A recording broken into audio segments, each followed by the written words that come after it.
दार्शनिक और नाविक। एक बार एक प्रसिद्ध दार्शनिक नदी पार कर रहा था। नाव में उसके साथ एक नाविक भी था। दार्शनिक को अपने ज्ञान पर बहुत गर्व था और वह अक्सर दूसरों को नीचा दिखाता था।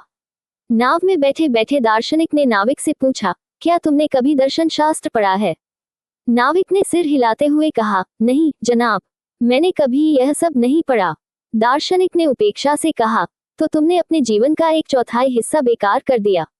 अगर तुमने इतिहास पढ़ा होता तो तुम्हारे जीवन का आधा हिस्सा बर्बाद नहीं होता, और अगर तुमने विज्ञान पढ़ा होता तो तुम्हारे जीवन का 3/4 हिस्सा बर्बाद नहीं होता। नाविक चुपचाप सुनता रहा और मुस्कुराता रहा।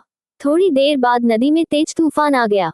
लहरें इतनी ऊंची उठने लगी कि नाव डगमगाने लगी और उसमें पानी भरने लगा। नाविक घबराया नहीं। उसने दार्शनिक से पूछा, जनाब, क्या आपको तैरना आता है? दार्शनिक का चेहरा पीला पड़ गया।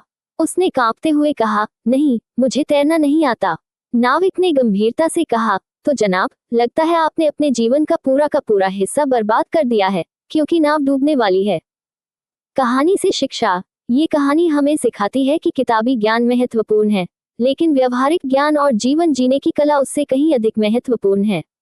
अक्सर हम अपने अर्जित ज्ञान के अहंकार में डूब जाते हैं और दूसरों के अनुभवों या उनकी साधारण क्षमताओं को कम आंकते हैं।